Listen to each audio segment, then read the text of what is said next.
Are we ready?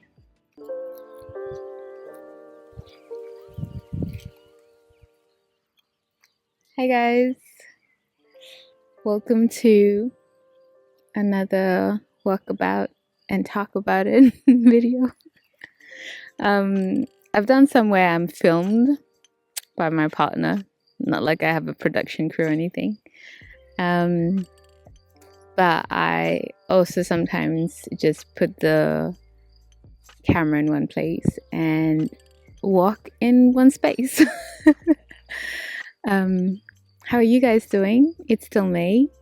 This month I turned happy number 35. 35 felt big. It felt like, damn, now we're grown. I feel like early 30s felt more like practice grown, and 20s, even late 20s, felt like initiation into grown, and then like internshiping for grown. And then early 30s felt like, okay, proper first grownish stuff. And then 35 felt like, okay, now you are on the top of officially adult. This year I turned lucky number 35, and it got me thinking a lot about proper adulthood. And like I talk a lot about holistic living, especially from a decolonial perspective, in the sense that assessing your life according to a decolonial perspective lets you question a lot of norms, and even the concept of age. I don't remember where I heard about it, but at some point Prince stopped celebrating his birthday because he was like, you were born only one day, right? That already happened. And then you'll hopefully only die once. But the rest of it is just life. And when we break it down into these age that is progressing, it makes us aware of ourselves in a way that maybe is not always healthy. And I always think about that around birthdays. Like, I even thought about that during this particular birthday. Like, I felt like, yeah, at 35, I'm like, okay, maybe I should just do interval now. Now, like, keep it low until 37, and then 40 probably you should celebrate, and then maybe 44. And we take it as we see, like, but this is maybe proper, maybe the last birthday that I think I want to feel like, oh, it's my birthday. Like birthday blues, like that's also a real thing. I feel like I was getting some of those at the same time. And they just spiraled into what this video is about, which is basically like being 35 and the things I don't have, right? And also like being attuned to my journey, my specific journey, which is something I always also try to encourage you guys to do, that live according to your context and don't compare your path, your pace, your choices to others, because you have a specific and very unique context that is deserving of awareness, intention, and grace sometimes. So don't compare your growth, don't compare where you are, don't compare yourself to the milestones that society sets for us. We're not robots, we are organic things that experience life in unique ways, and our pace, our path, and our milestones are unique to all of us. And it's something I also try to remember and remind myself. But at the same time, I also wanted to take a kind of like inventory of my life, in the sense of like, okay, so at this specific worldly defined 35 milestone, and all the things that I should have but don't have, but also how I feel about that and how they fit into the context of my existence. I'm going to mostly talk about the big ones that are on top of my head, but probably there's a lot of things I don't have at 35. I think the first thing that comes to mind, which is something that I think about, like sometimes on LinkedIn, my very, very non-favorite platform, if I haven't already shared that, I could do an entire rant about LinkedIn, but sometimes on LinkedIn, like I see some updates from old classmates, more acquaintance than maybe like friends, but classmates. And I'm like, oh my goodness, like a lot of my classmates or the people that I'm connected to on LinkedIn, this is the age where you are edging into senior roles, you know, like you are now imagining yourself to be like manager of managers, you know, senior roles. And it made me think like, okay, actually that's something that is quite unique, like career wise. Okay, I made it clear in my late 20s that I'm not going to have a conventional career path, and I needed to make peace with that. And my milestones are different, therefore, compared to maybe how they would have been. But then at the same time, you are also affected by what is expected in a way of where you could be. And you also might find yourself judging yourself for not being there per se, exactly there per se. And it made me think about, yeah, like, okay, that's one thing I can definitely say I don't have. I don't have a conventional career. And I have no desire to pursue a conventional career. And that's something I kind of made peace with, or a choice of, because I wanted to create a way of living that was aligned with who I am and my needs, as a highly sensitive person, but also as a Black person who cares about womanism, who cares about decolonial existence, who also understands that we have a lot of structures in life that are not for us, that are not made with us in mind. And I wanted to create a path that felt like I was giving it a go at imagining what a career could look like if I actually chose from a sovereign space rather than that's what you're supposed to do. But anytime you kind of like choose your own path or choose to create a path that is different than the one laid before you, it's only fair that you sometimes compare your success, because it's something else if you are amazingly succeeding on an alternative path, or if you are still in the making things happen, or if you feel like sometimes you're struggling, or if you feel like sometimes you're disappointed, right? I feel like when it feels like that, then it feels even more scary. And at the same time, I've also been having this affirmation every time I feel like, oh yeah, it does feel scarier to be here or to have this kind of path and to have this lack of security. Like those two things have been coming up a lot, because there was a feeling of, are you choosing freedom over safety, right? And then I recognize for myself that I don't really think I'm choosing freedom over safety. I'm choosing longevity, and that feels more safe and sustainable for me. And that includes freedom and safety, but in a different way, right? Sometimes I feel like when people say choosing the secure path, it's kind of like just hoping and crossing your fingers with faith that the path that's already been decided is the good path. And I would also say that for a lot of people, at least a good amount, the path works out great for them and they're happy and they feel fulfilled and they feel aligned with who they are. Specifically like white men. I think there's a lot of paths that fit just fine. But I really do feel like for the rest of us, like people who don't fit into the mold of the people who decided like what a career should look like, why we work 9 to 5, what jobs that should be available, what have you. All of these things were not decided by all of us as humanities, including our cultures, including our ways of seeing the world. They have traces of colonialism, imperialism, sexism, patriarchy, white supremacy. They have all of these things in one. Like that's how those things are defined. So as someone who seeks to live a more sovereign life, it also empowers me to deconstruct that and be like, yes, that's the path that is there, but it's not there because it's the best path most of the time. It's there because it's the one that has been pushed, right? And it's the one that benefited a few at the expense often of many. And you have the right as any human to question, does that work for me? And if not, what could I imagine differently about that? So my life career is different. I don't have a traditional career, and I have no hunger for a traditional career. I want the stability of a good, reliable income, and that's what I'm working towards, slow and steady. But I want to do it in my own way. And so far I'm finding ways that are sprouting from the earth. But I would say that it's still something that, because I've had to create my own path and had a lot of trial and error, because I'm the first in my family to even go this path specifically, because I don't have a network for years that I feel like I could lean on in the way that could not only motivate but help and support, I've had to figure out a lot of things by myself.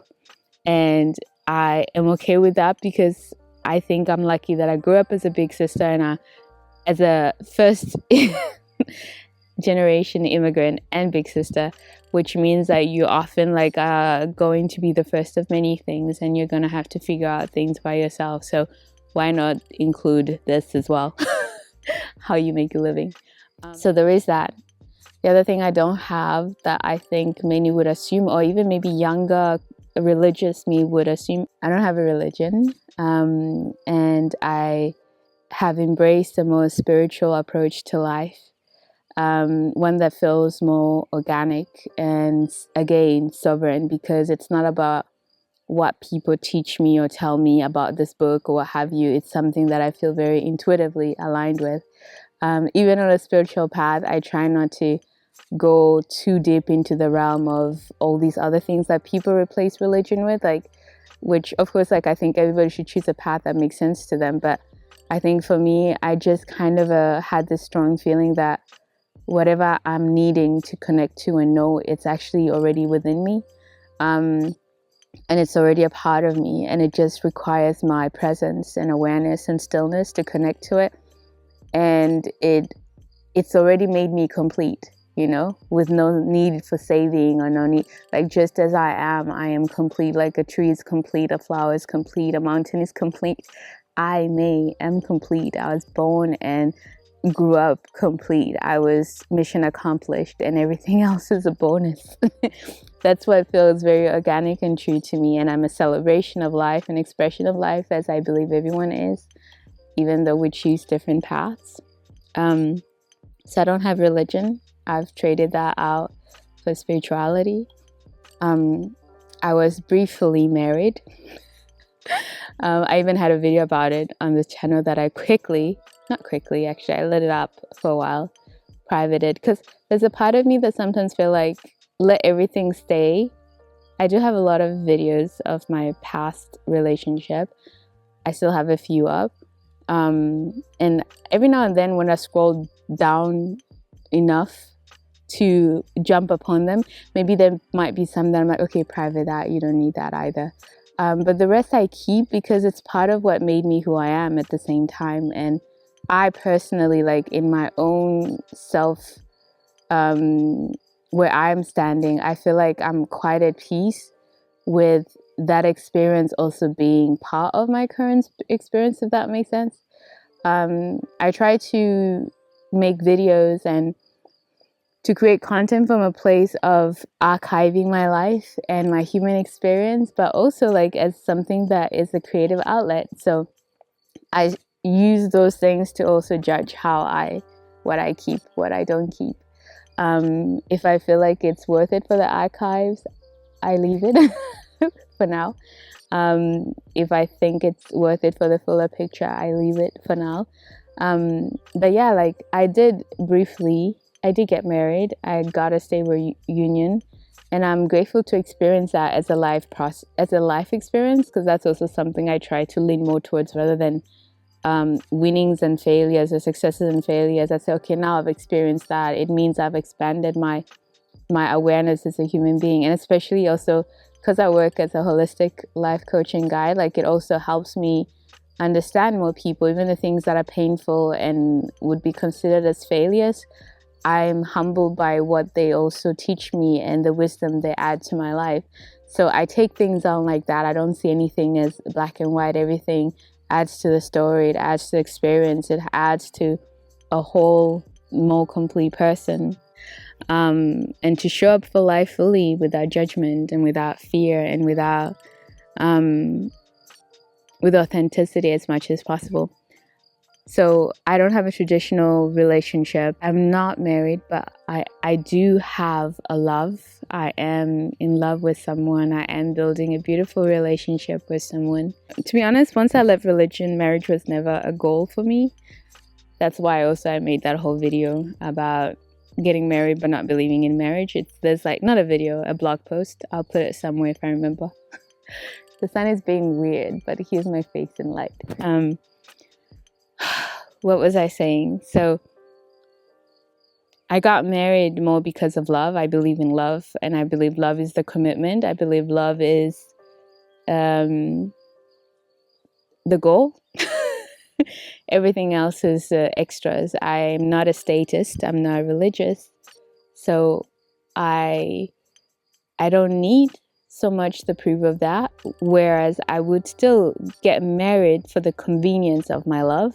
And I don't see marriage as the goal or the destination of love. I think love is the full destination, and what that love inspires within us to be better, to love better, to show up for someone and to commit to someone and want to be a positive influence in their life. And that has been true for years. I would even say, like, ever since, like, okay, when I knew that marriage wasn't important to me, I knew that love was enough of a thing. But that's still something worth noting on the milestone of 35, and what you have, what you don't have, and what you could or should or might have had on the more traditional path. I don't have a traditional home at all.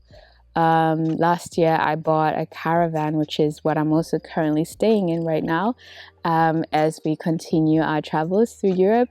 Again, as I've said, I'll make like more dedicated videos for that, because it has also been a very enriching path, and very different way of traveling. We're trying to do slow travel and learning along the way, en route to our own future, hopefully, land and little home. And when I bought my caravan, I felt genuinely very happy and genuinely very aligned with the kind of life I live, in the sense that I am someone that loves to travel, but I also like comfort and I like stability. And for me, traveling with the caravan as my home, my dwelling of choice for this moment in life, felt very aligned. But my friends or like my age mates are buying homes, apartments, what have you, taking on mortgages, or doing like those kinds of things that you do in your mid upper 30s. And I bought a caravan instead. But it gives me so much joy, like even that feeling of just knowing that this is something I can take with me wherever I want to go, and it creates a sense of safety. It's my home. It's the home that I'm also building with my first partner. And it's going to be our home when we find land and we build our home or like renovate our home. So I've chosen an alternative way of finding home. And for me, that's also something that was important to question, like in the sense of, what is the purpose of a home? I think my nomadic soul led me more towards something when it's your own luck. Oh my God, don't drop on me like that. It made me feel like there was some creature on me. Anyway, what was I saying? But yeah, like even with that, like I did with my job and what have you, like choosing a home that's aligned with the kind of person I am and the kind of life I want to live. And I have that in my moving little home that is a caravan. Things, children. I wanted to make a video dedicated just to this, to have them or not to have them. There's a lot of like good points on each side. And I think at this point, I kind of feel like I've left it to, I wouldn't say fate, because I know how I would want to have kids. That's something else I don't have. Again, because of the alternative path I've chosen, in the sense of like, I try to be very intentional about the choices I make, like very intentional. And I want to make sure that the things I make sense to me holistically. And I want to have children. I'm happy to have them biologically or adopt, because I also believe this. Since I was young, I always felt like there's enough kids around in the world that need love. And ideally, before, I thought when I had my traditional plan, I just imagined I would adopt like lots of kids. But now that I've grown and I've gotten to know myself more, I feel like I lean more and more towards the idea of less kids. I'd even be happy with one. But I grew up with siblings, and I love that I grew up with siblings.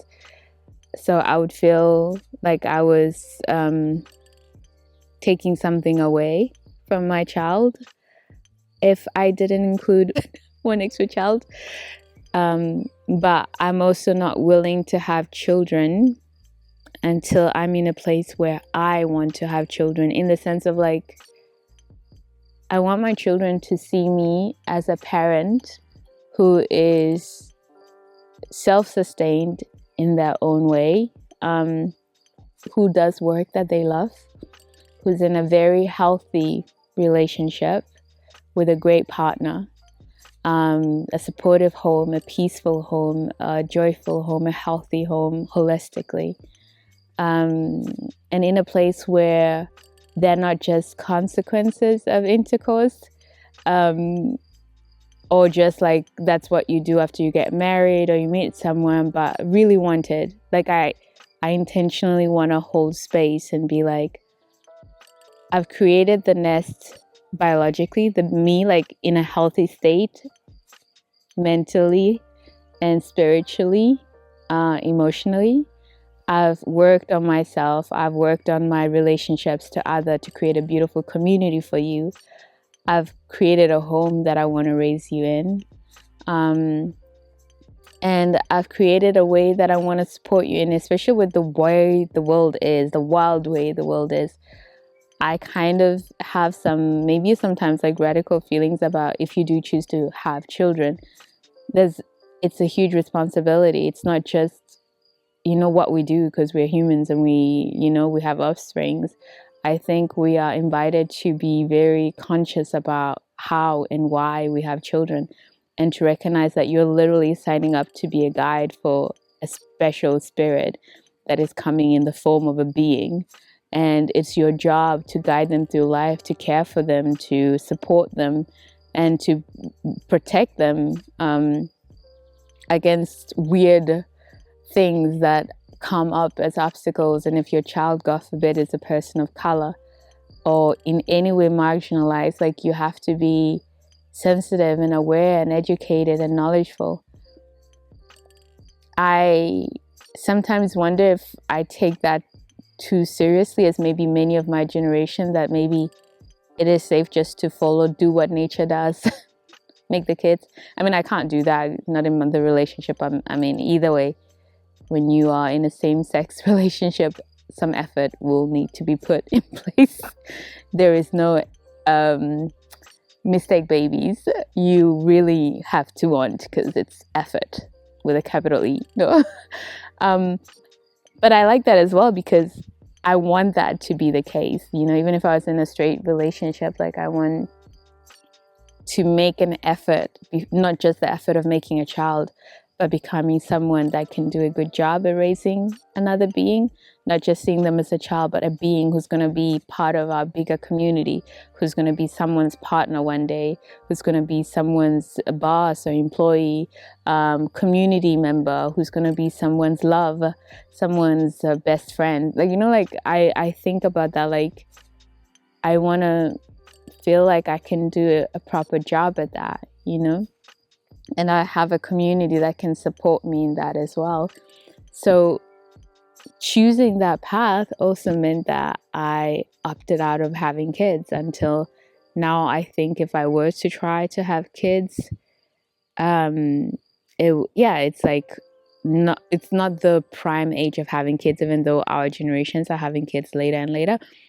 But the fact that I've chosen an alternative approach, and also like foundation I want to lay before I have a child, and also trying to create that foundation, choosing an alternative path and way of existing.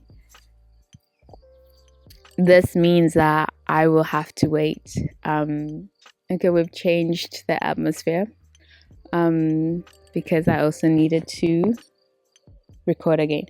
But what I'm saying is that if things take time to flourish, and it gets to the point where I feel and I'm motivated now to bring a child to the world, because another part of it is also I want to be here to raise my child. I don't want to be too old, and I try to take care of myself so I will last a good enough natural time. I mean, shit could happen still, even if you make an effort to eat well, live well. But I try to take care of myself as best as I can, so that even if I were to have a child a bit later in life, I'd still have a few good, proper years to set them up in life. That's another choice I've chosen differently, and therefore don't have at 35. I feel like that's it. Those are the major. But I also like to say, on a different note, there are things I have because I've chosen this path. I have a lot of mental clarity and stability. And it makes it easier to face the obstacles of choosing something different, because I'm so grounded in my whys, and I'm so invested in my whys, and I'm so invested in learning and shifting and pivoting and growing, that I don't feel afraid of life in the same way that maybe I would have. I feel like I like the person I am the majority of times, like 99% of times. I'm proud of myself in many ways. I'm proud of my ability to keep going, to get up when I get down. My ability to believe in myself and persevere. I like how I make an effort to be a decent human being. I like how important integrity is to me. And that it matters for me, to me, that it's not shaped by other people's opinions, or who's around me, or who says what, or who does what. Let me put you somewhere else. The light is a bit weird there, I feel.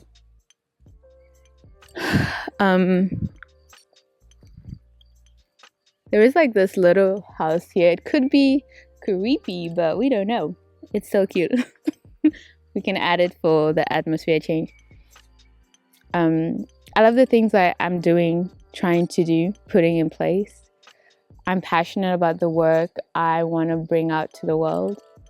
I'm passionate about the space I feel like I can hold, the braver and more confident I become, because I think I've always had the ambition to create and be something, to do things that had a bigger impact. But there was a lot of emotional stuff that I needed to address, and still do, but that I've progressed on a lot. And I think I was talking to my partner about this the other day, that I feel like my spiritual and emotional CV is much more impressive than my earthly CV or resume, even though like that's fine as well, but like not compared to my spiritual and emotional CV, and the growth and the commitment and the engagement and the show upness of all of that, and the pass it onness, the impact I've had on people. And now I'm mostly talking about like people in my life, people who I've met through life, friends,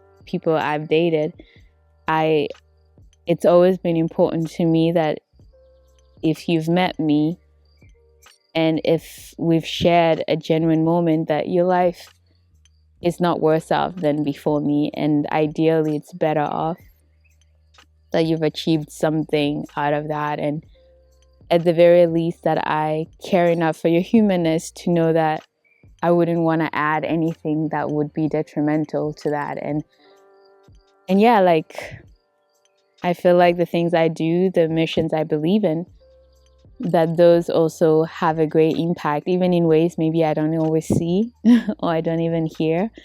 I do feel like it makes a difference, because I've chosen a path that I want it to matter, that I want it to matter that I existed, but in a different way than maybe in the conventional way, like in the soft, steady ways that maybe you don't even pick up on. But like, because I was here, like things were a bit kinder and a bit softer. It makes me think about my sister as well, like her short life of 29. in the sense that what a big life it was, because everybody who got to know her and love her and be around her will never forget like such loving gentleness, angelness, if you could even say that. And the world in so many people's corner is a better place because of her 29 years of existence, And each year I grow older, I appreciate the fact that I'm still here. I don't have I'm getting emotional because when I talk about my sister and I think about life and death and the purpose of life and the opportunity we have, especially not just for ourselves and our desires, but like for everyone we come in contact with, to really leave behind, like more than legacy or big stuff or what have you, like the legacy of remembrance from people of your existence and how it impacted them, and that you showed them that you saw them and you cared and like that is also very, very important to me. Let's have a moment so I can stop being a bit more emotional. So as I was saying, I feel accomplished about that part of my life. And for me, it always goes as far as, because I was talking about life and death, it always even goes as far as being aware that if my life were to end, I would be very, like, if I could think about it before the lights went fully black, I'd be very content and happy with how I've lived and who I've been. And that's a big thing for me. Like, that's a big thing. That's a really big thing. I don't even know how else to explain it. Like, you couldn't pay me to trade that off. I think that's the best way in our human ways to explain it. There's no amount of money that would be worth it for me to trade that, which makes me feel like the choices and maybe the things I've had to forgo have all been worth it, because I've gotten what I value as the highest form of accomplishments, even though I didn't set out to have that per se, but like when I see my path and I see how at peace I am in my space in life and the person I am and the way I try my best to exist every day, in every situation, I'm proud of myself. And let's wrap this up nice and steady. So in that realm, like when I think about like success and the milestones that matter and why it's important to have your own holistic and contextual, is that the way you say that, approach and milestones and goals, is because what success feels like to all of us is different, and you could win at life's success milestones. You might feel like a failure because they weren't authentic to who you are and what you value. And so like getting to know yourself and getting to know your space in life and getting to know your aspirations and getting to know what really motivates you, it's a wonderful thing when we get to show up and we get to exist in this world and live hopefully many, many years aligned and in tune with ourselves and who we are, and that the things we win at make sense to us and the things we want to win at make sense to us, and that is our measurement of success and accomplishments, that at the end of the day you can look at that and be like, yeah, that is what I would really want. That's what I would really imagine for myself. That's what I wanted to share with you guys. I think at the end of the day, when you choose an alternative path that makes sense to you and you forgo some things, you also will forgo some milestones. And I don't know how I feel about it at 40 or 45 or 55, but at 35, I still feel like I have the green light. Keep going. And at the end of the day, like I always like try to allow all questions within myself. Like, okay, you're doing something that is alternative, but do you have an end point? Do you have a point where it'll be like, okay, it's not working, I'm gonna just, God forbid, conform? Or what that feels like for me, like what conform looks like for me. I think about that, I'm like, is there a part where you feel like that? And then I always come back to the fact that the most important thing for me to feel is that I live a life that feels authentic and truthful to me. So I'm happy to die trying, even though, God forbid, let's never say that again, because I want to get to the things I want to achieve and I am progressing towards that. But I'm happy to die in the pursuit of them, you know, if that makes sense. I'm happy to grow old. I'm happy to let life pass me by, as that being my main project, that I showed up every day in faith, in trust in myself and my abilities, and my wish to design a life that felt authentic for myself.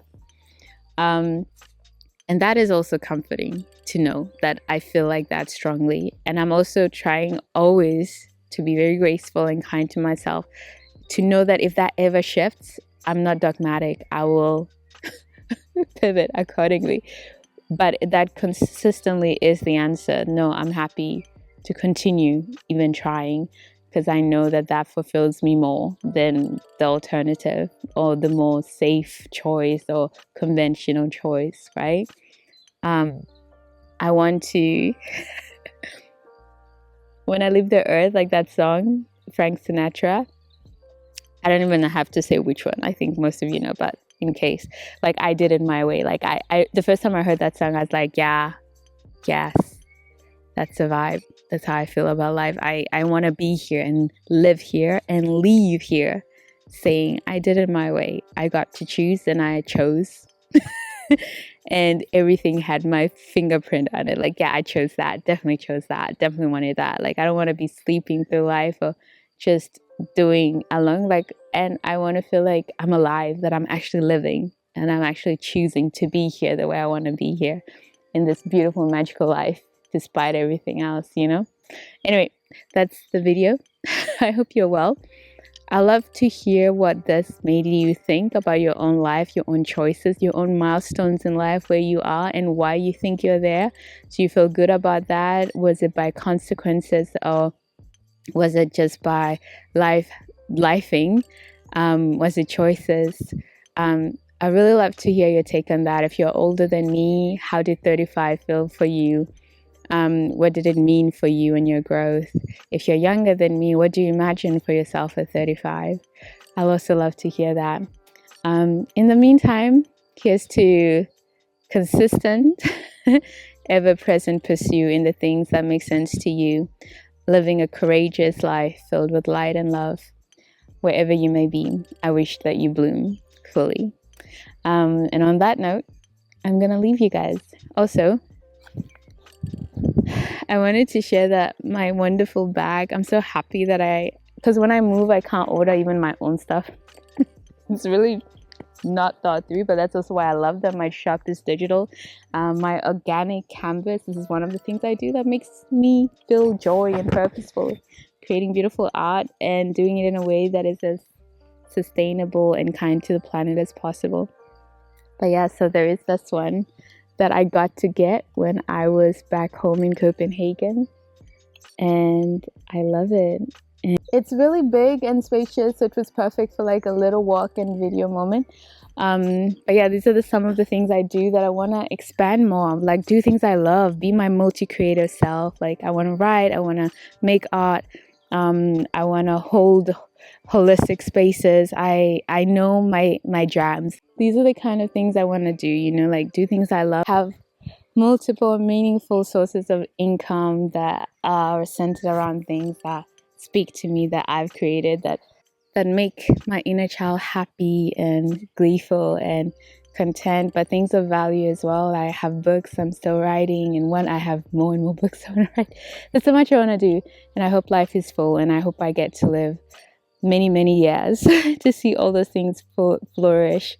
I also love that for me, as I get older, I just know that each year is a blessing in wisdom, and all of that influences the things I love to do. So, but guys, thank you so much for watching. I hope that this has been of value. I will see you in my next video. Do take care. Bye. Bye bye.